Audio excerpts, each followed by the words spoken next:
Shalom saudara-saudaraku yang dikasihi oleh Tuhan. Senang sekali kita berjumpa kembali pada hari ini Sabtu 3 Juni 2023. Saudara-saudaraku, kita boleh mengalami sukacita Tuhan. Kita bangun dengan tubuh yang sehat dan penuh ucapan syukur. Saudara-saudaraku, biarlah kita mengawali hari ini dengan datang ke hadirat Tuhan. Kita mempersembahkan hidup kita kepada Allah yang kudus. Nah, saudara-saudaraku, sebelum kita masuk di dalam perenungan firman Tuhan, mari kita satukan hati untuk berdoa. Terima kasih Bapa di surga, kami bersyukur hari ini kami kembali datang kepadamu. Tuhan, Engkau mengurapi kami, memberkati setiap kami. Kami rindu akan Engkau. Kami rindu firman-Mu berbicara kepada setiap kami, sehingga kami boleh dibentuk, kami boleh berubah sesuai dengan kehendak Tuhan. Berkati firman-Mu menjadi kekuatan bagi kami, pedoman, tuntunan dalam hidup kami. Kami berserah kepadamu ya Bapa. Tuhan, kuduskan setiap kami, sehingga saat kami mendengar firman-Mu, Roh Kudus berbicara kepada setiap kami. Kami menjadi pelaksana firman Tuhan yang kuat, dan kami percaya setiap kami diberkati.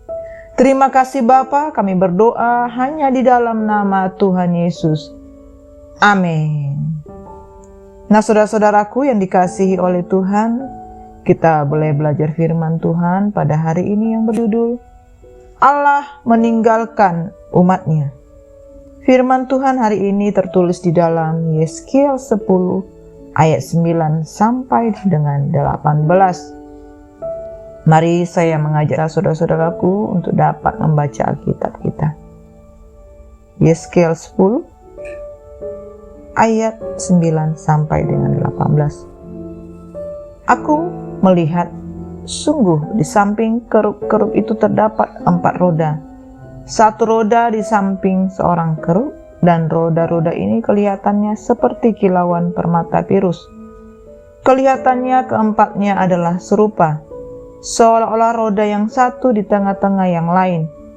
Kalau mereka berjalan, mereka dapat menuju ke 4 jurusan tanpa berbalik kalau berjalan. Karena tempat mana yang dituju oleh yang di muka, kesitulah pergi yang lain-lain tanpa berbalik berjalan.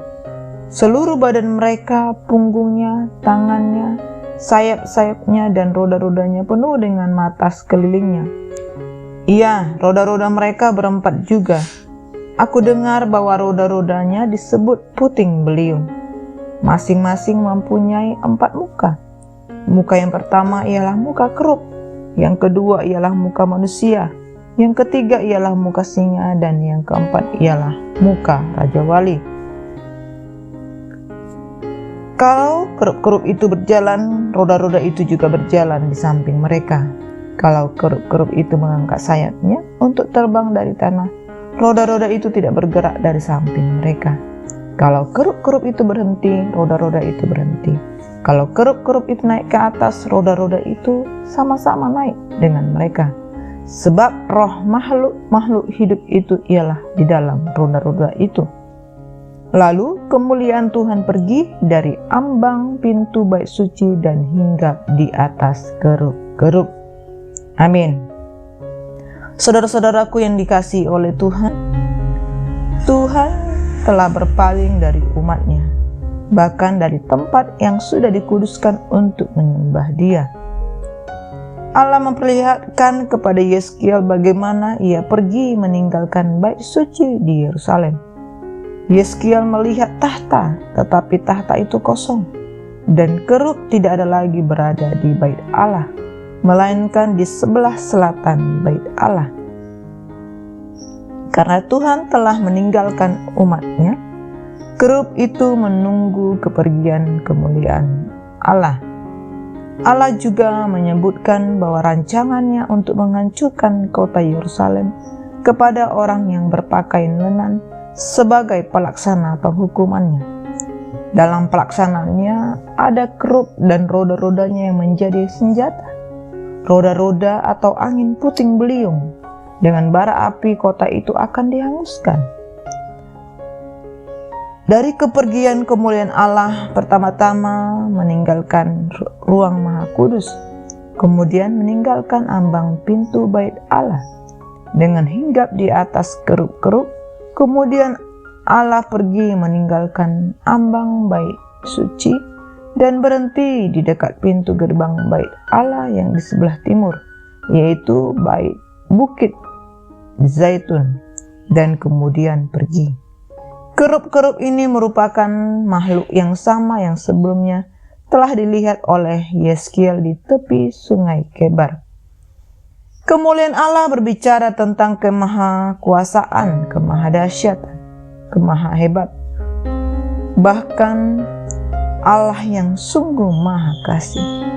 Ketika kemuliaan Allah hadir, maka Tuhan sendiri, Allah sendiri dengan segala kemahaannya hadir. Sebaliknya, ketika kemuliaan Allah pergi, maka di tempat tersebut tidak ada Allah.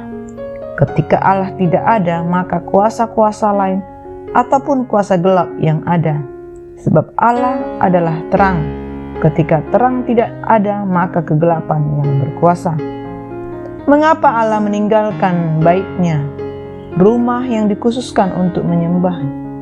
Karena umat Allah telah menyakiti hatinya, mencemari baitnya dengan beribadah kepada Allah-Allah lain, bahkan melakukan penyembahan terhadap berhala di dalam baitnya. Para pemimpin melakukan kejahatan di rumah Allah, tetapi Allah membiarkan, bahkan meninggalkan tempat kudusnya yang telah dicemari dengan segala dosa dan kenajisan. Saudara-saudaraku, setiap tubuh orang percaya adalah bait Allah. Allah hadir atau tinggal di dalam tubuh setiap orang percaya. Allah akan tetap hadir atau tinggal selama tubuh kita kudus. Allah yang kudus tidak bisa tinggal di tempat yang tidak kudus. Tempat yang tidak kudus ketika ada ilah-ilah lain tinggal, maka Allah tidak mau diduakan. Saudara-saudaraku, kita harus menjaga tubuh kita untuk tetap kudus, sehingga Allah dapat tinggal ataupun hidup di dalam kita. Ketika Allah hadir, maka Allah hadir dengan segala kemuliaannya, yang artinya kasih Allah yang besar dan anugerahnya akan melingkupi kita. Ingatlah saudara-saudaraku, akan kekudusan Allah yang tidak dapat disandingkan dengan segala dosa dan kejahatan umatnya. Allah tidak ada di tempat persekutuan umat yang tidak mau menjaga kekudusannya dan tidak memuliakan namanya. Amin. Demikianlah renungan firman Tuhan hari ini, saudara-saudaraku. Kita boleh bersyukur kepada Tuhan oleh karena kebaikan kemurahannya, kita masih dapat tinggal bersama dengan kasih Allah, tinggal di dalam rumahnya, tinggal di dalam baitnya. Mari saudara-saudaraku, kita satukan hati dan kita tutup di dalam doa. Terima kasih Bapa di surga, kami bersyukur buat firman-Mu yang sudah memerdekakan kami. Firman-Mu yang berikan kami pengertian baru, sehingga kami boleh sungguh-sungguh hidup di dalam kebenaran-Mu. Ampuni kami, selama ini kami tidak menjaga kehidupan yang kudus. Ampuni kami kalau kami melakukan perbuatan-perbuatan yang mendukakan hati Tuhan. Biarlah Engkau tinggal di dalam kami, dan kami percaya kasih dan anugerah-Mu terus melingkupi kami. Terima kasih Bapa, kami mau menjaga hidup kami kudus, menjaga tubuh kami menjadi bait-Nya Allah. Terima kasih Bapa, kami berdoa dalam nama Tuhan Yesus. Amin. Semangat pagi, semangat beraktivitas. Tuhan Yesus memberkati.